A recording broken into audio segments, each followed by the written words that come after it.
শেখ হাসিনা যে সকল ব্যক্তিগত জায়গাতে যেতেন, টুঙ্গিপাড়াতে যেতেন বা অন্য কোনো গুরুত্বপূর্ণ জায়গাতে যেতেন, সব জায়গাতেই শেখ রেহানা ছিলেন।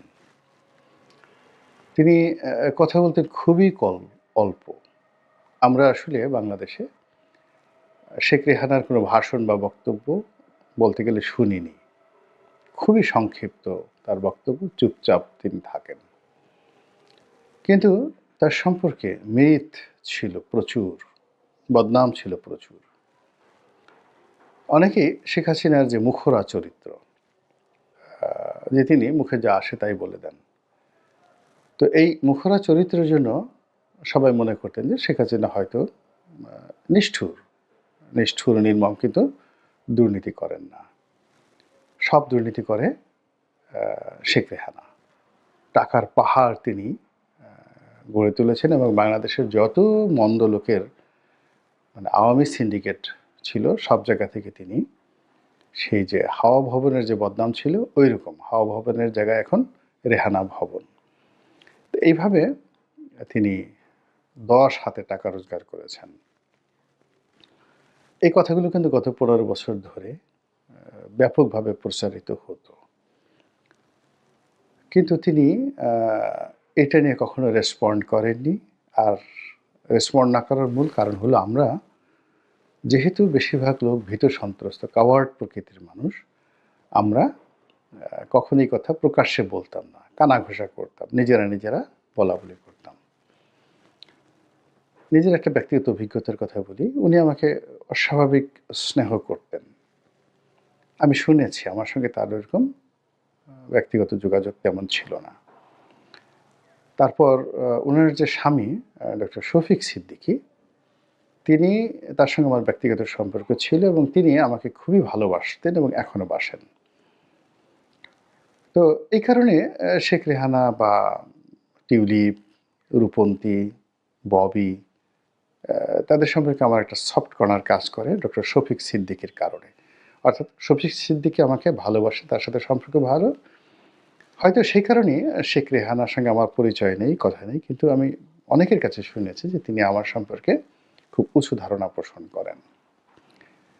ববির সঙ্গে আমার কখনো কথা হয়নি, কিন্তু ববি একান্ত পারিবারিক পরিবেশে বহুবার আমার নাম উচ্চারণ করে তিনি ইতিবাচক কথা বলেছেন যে রনি ভাইয়ের মতো এরকম লোক আওয়ামী লীগে থাকা দরকার। সবই যদি খালি দালাল হয়, সব যদি খালি পক্ষে কথা বলে, তাহলে তো দল বাঁচবে না। এটা ২০১১-১২ সনে উনি এই ধরনের কথাবার্তা বলেছেন বলে একেবারে শেখ পরিবারের ঘনিষ্ঠরা আমার কাছে বলেছেন। তো যার জন্য এই ধরনের কথা শোনার কারণে আমি কি হলো, তাদেরকে নিয়ে কখনোই নেতিবাচক আলোচনা করিনি। সারা দুনিয়া যে যাই বলুক না কেন, কিন্তু আমি কখনো বলিনি।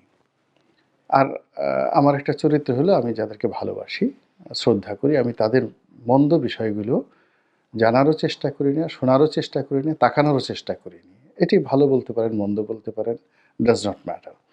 একসময় তারেক রহমানের খুব সমালোচনা করতাম যখন আওয়ামী লীগে ছিলাম, কিন্তু যেই মুহূর্তে বিএনপিতে এসেছি তারেক রহমান সাহেব সম্পর্কে একটা মন্দ কথা আমি শুনিনি কখনো। আমার কান বন্ধ থাকতো সবসময়। তো আমি আমার মতো করে তাকে বরং এনলাইট করার জন্য, তার ভালো দিকগুলো যা আছে সেগুলোকে প্রমোট করার জন্য আমি চেষ্টা করেছি। আমি এইরকমই। তো যেটা বলছিলাম যে ব্যক্তিগত অভিজ্ঞতা, আমি যোগাযোগ মন্ত্রণালয়ের স্ট্যান্ডিং কমিটিতে ছিলাম। যোগাযোগ মন্ত্রী ছিলেন সৈয়দ আবুল হোসেন সাহেব। তো সৈয়দ আবুল হোসেন সাহেব সব জায়গাতেই বলতেন যে শেখ রেহানা তার বান্ধবী। এর কারণ হলো ডক্টর শফিক সিদ্দিকী ঢাকা বিশ্ববিদ্যালয়ে তার রুমমেট ছিল, তার বন্ধু ছিল, ইত্যাদি ইত্যাদি কথাবার্তা। তো আমি এই বিষয়টি আমার খুব দৃষ্টিকটু লাগতো। আমি একদিন তাকে বলতে গেলে রীতিমতো কটু বাক্য ব্যবহার করলাম পার্লামেন্টারি কমিটির মিটিংয়ে যে আপনি বঙ্গবন্ধু কন্যাকে এভাবে আপনি বান্ধবী হিসেবে বা আপনজন হিসেবে এখানে রেফারেন্স দিতে পারেন না। এগুলো তো এটা ২০০৯ সনের ঘটনা। এটা আপনার শক্তি প্রদর্শনের একটা চেষ্টা এবং তাকে ছোট করার একটা চেষ্টা, এবং এর মাধ্যমে যদি কোনো দুর্নীতি হয় তাহলে আল্টিমেটলি তার নাম চলে আসবে। যাই হোক, আমি এখানেই থামলাম না। একজন শেখ রেহানার একজন পিয়ন ছিলেন। তাকে খুব স্নেহ করতেন, গণভবনে থাকতেন, নাম আব্দুস সালাম। আমার সাথে খুব ভালো সম্পর্ক ছিল। পটুয়াখালী বাড়ি তার, এই কারণে। তো আমি সালামকে একদিন বললাম যে, "সালাম, তুমি ছোট আপুকে এই কথাটা একটু বলো তো যে সৈয়দ আবুল হোসেন তার কেমন বন্ধু?" তো ওই গণভবনের একটা সুবিধা হলো কি, ২ বোনই শেখ হাসিনা, শেখ রেহানা তারা ওই পিয়ন, ড্রাইভার, দারোয়ান এদের প্রতি খুবই মানবিক আচরণ করতেন। এমনকি টুঙ্গিপাড়াতে গিয়ে দেখবেন যে বঙ্গবন্ধুর জামানাতে যারা ওই বাবুর্চি ছিলেন, কাজকর্ম করতেন, তাদের মধ্যে যারা বেঁচে আছেন, শেখ হাসিনা কিন্তু তাদেরকে এখনো রেখেছেন এবং ওই সম্মান দিয়ে রেখেছেন। তো যার জন্য ওখানে শেখ হাসিনা বা শেখ রেহানার যারা বিশ্বস্ত লোকজন, তাদেরকে তিনি অনেক কিছু করে দেন, অনেক কথাবার্তা বলেন। এর মধ্যে কেউ ওই যে জাহাঙ্গীর, যে ৪০০ কোটি টাকার পিয়ন, একটা সময় খুব অনেস্ট ছিল। আমি চিনি ওকে। ও খুবই অনেস্ট ছিল এবং শেখ হাসিনার খুবই ঘনিষ্ঠ ছিল। কিন্তু ২০১২ সনের পর থেকে ওর চরিত্র খারাপ হতে থাকে। ২০১২ সন পর্যন্ত মোটামুটি একটা রিজনেবল জায়গায় ছিল এবং আ শেখ হাসিনার সঙ্গে সে অনেক দিন ধরে আছে তার পিয়ন হিসেবে এবং ১৯৯৬ থেকে ২০০১ সন পর্যন্ত আ তো শেখ হাসিনা প্রধানমন্ত্রী ছিল এবং সে পৃথিবীর শত দেশে ভ্রমণ করছে এই পিয়নটা। কিন্তু দেখেন, যখন 1/11 হলো, তখন এই জাহাঙ্গীরের ঢাকা শহরে মানে বাজার করার মতো পয়সা ছিল না। আমি তাকে টাকা দিয়েছি বাজার করার জন্য। এটা আমি নিজে সাক্ষী। তো ২০০০ সেই ১ সনের পর থেকে মোটামুটি চলছে। কিন্তু 1/11 এর সময় জাহাঙ্গীর ওরা এমন বিপদের মধ্যে পড়ল। এমনকি এই যে ওবায়দুল কাদেরকে নিয়ে এখন অনেক কথাবার্তা হয়।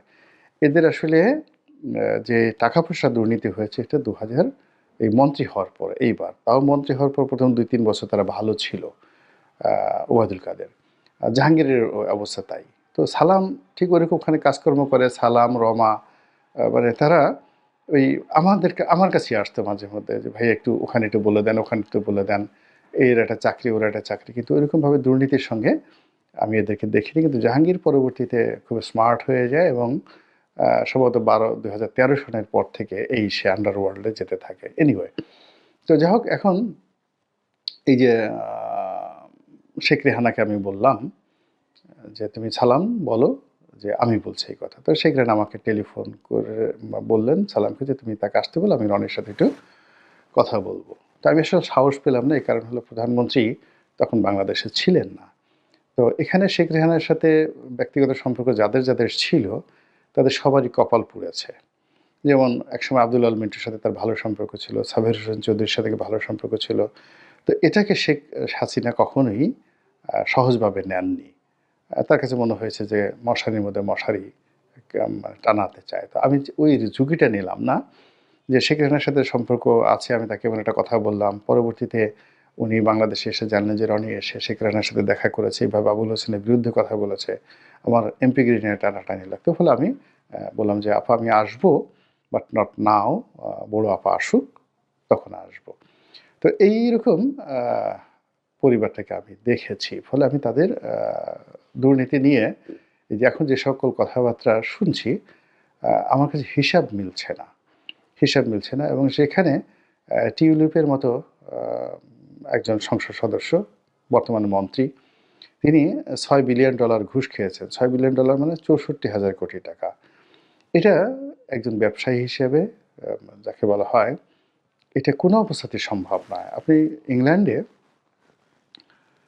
যেকোনো প্রপার্টি কিনেন, টাকা রাখেন, সেখানে $১ বিলিয়ন তো দূরের কথা, $১,০০,০০০ রাখাটাই বা £১,০০,০০০ কোনো কারো ব্যাংকে যদি থাকে, বিশেষ করে পলিটিক্যাল যারা লোকজন রয়েছে তাদের যদি £১,০০,০০০ কোনো বাড়ি থাকে, ও তাকে ১০০টা জায়গায় তাকে হিসাব দিতে হয়।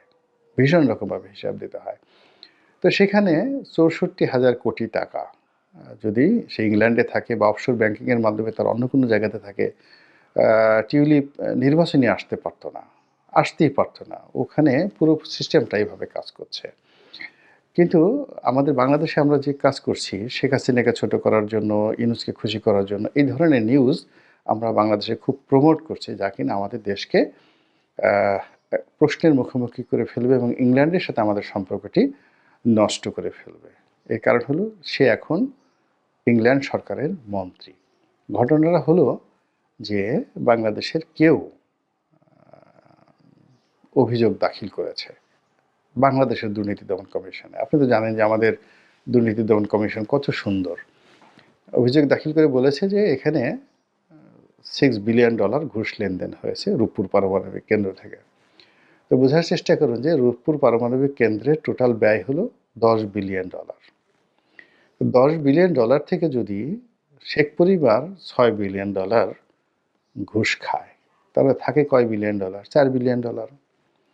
এরপরে যারা $4 বিলিয়ন ঘুষ দিয়েছে তারাও তো আরও $2 বিলিয়ন দেশের বাইরে দিবে, তাহলে রইল মাত্র $2 বিলিয়ন। তাহলে আপনারা একটু মানে দুনিয়ার সবচেয়ে সেরা নেশা জাতীয় বস্তু খেয়ে দেখেন, এবং ওখানে গিয়ে রূপপুর পারমাণবিক কেন্দ্রে আপনি যদি মাত্র এসএসসি পাস করেন এবং অঙ্ক জানেন, শুধু গিয়ে একটু দেখেন যে ওখানে আসলে কত টাকা এ যাবৎকালে খরচ হয়েছে। এই গেল এক। 2 নম্বর হলো যে এই নাসিরুদ্দিন হুজ্জার সেই গল্পের মতো যে বিড়ালে 1 কেজি মাংস খেয়ে ফেলেছে, তো তিনি সেই বিড়ালটাকে ওজন করলেন। তার স্ত্রী অভিযোগ করলেন